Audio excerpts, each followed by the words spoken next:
What happened to Blue Oyster Cult?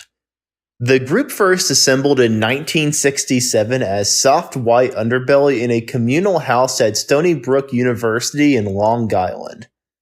Rock critic and poet Sandy Pearlman overheard a jam session involving his classmate Donald Roser and friends.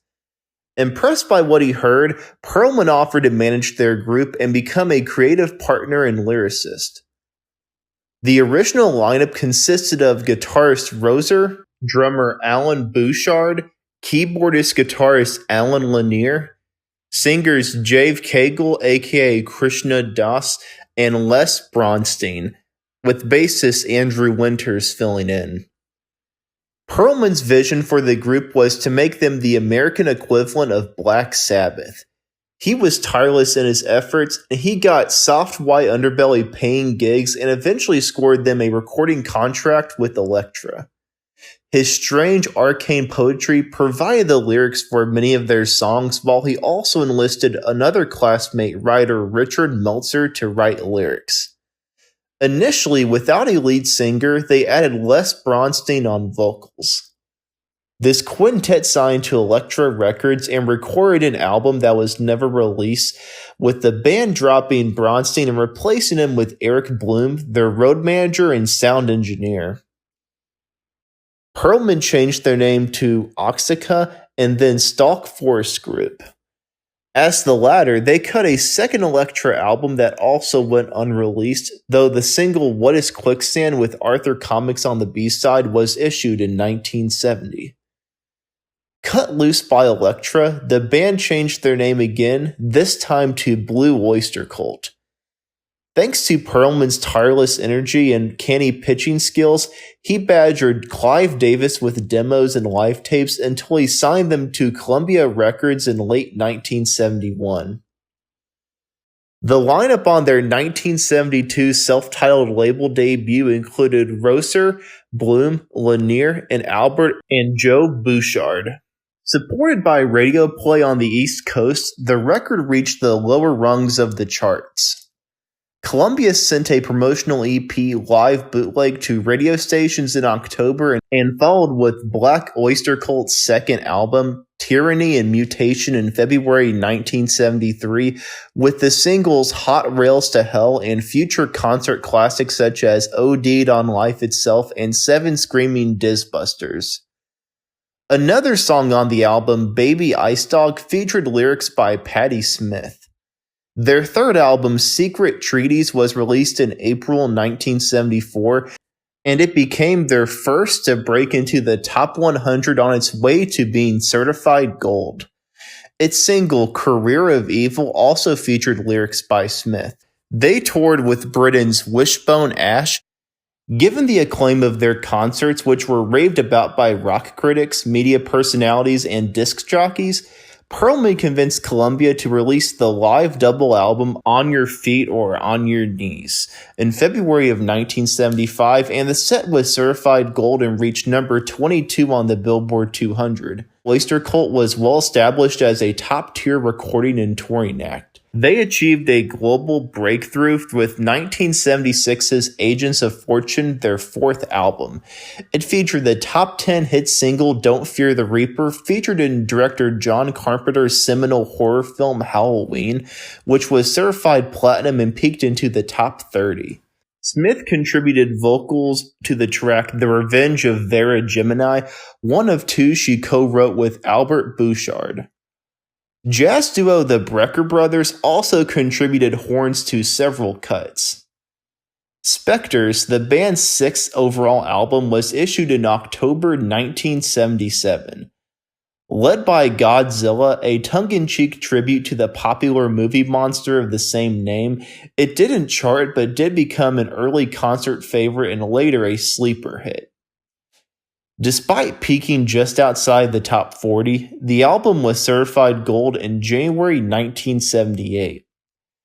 That September, the live album Some Enchanted Evening netted the band their second million seller and was followed by the studio album Mirrors in June 1979. That set peaked at 43 and featured the track The Great Sun Jester, co-written by Bloom and science fiction fantasy author Michael Moorcock, who was already well known to rock audiences for his appearances with Hawkwind. Mirrors marked the band's first outing without either production or songwriting credits from Perlman. He had been busy the previous year producing The Clash's second album, Give 'Em Enough Rope, and other projects. In 1980, released Cultosaurus Erectus.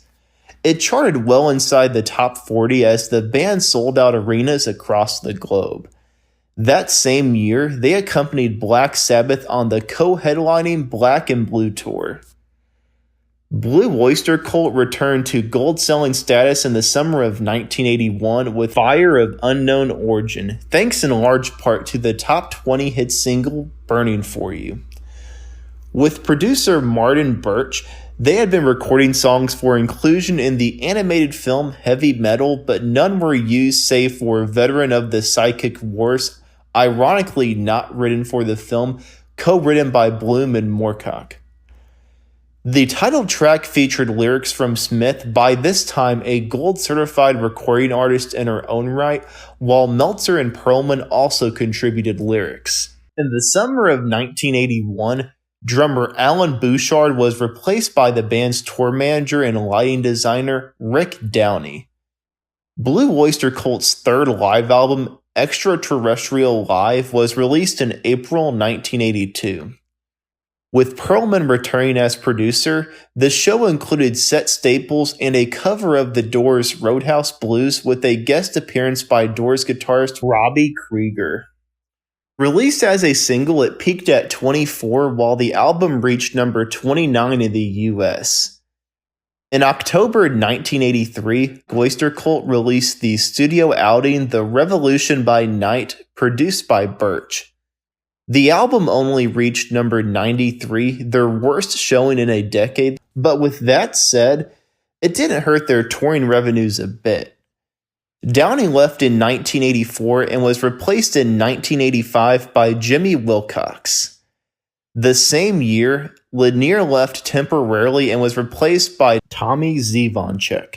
Blue Oyster Cult released its 13th album, Club Ninja, in January 1986. Produced by Perlman, the set fared better commercially. It peaked at 63 and included songs co-written with science fiction author Eric Van Lustbader and poet-rocker Jim Carroll. Bassist Joe Bouchard left after its release and was replaced by John Rogers. In 1987, Lanier returned to the group and Ron Riddle replaced Wilcox on drums.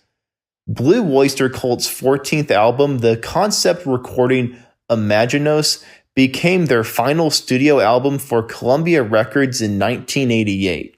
Its concepts and characters were based on the soft doctrines of Imaginos, a collection of poems and scripts penned by Perlman as a college student during the mid-60s. He combined historical and cultural references from elements of Gothic literature, conspiracy theory, and speculative fiction, and developed a secret history about the origins of both world wars. It was initially deemed a collaboration between Perlman and Albert Bouchard as the first of a trilogy of solo albums by the keyboardist, but it was abandoned when he left the group.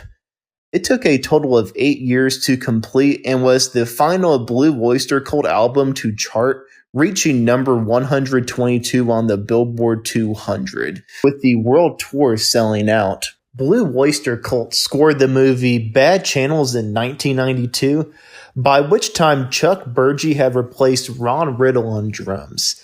In 1994, they released Cult Classic, an album of re-recorded favorites in connection with the use of their music in the TV miniseries of horror novelist Stephen King's The Stand.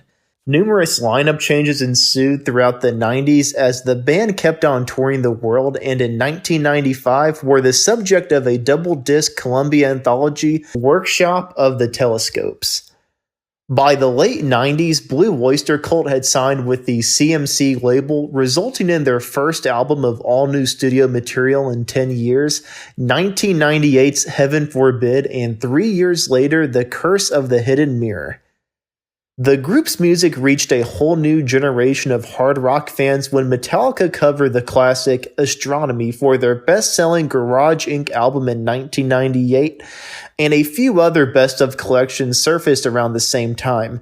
Super Hits and Don't Fear the Reaper, the best of.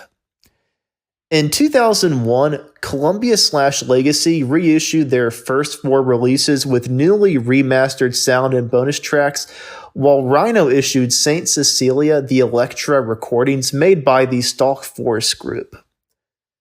The Roser Bloom continued to tour and release live records.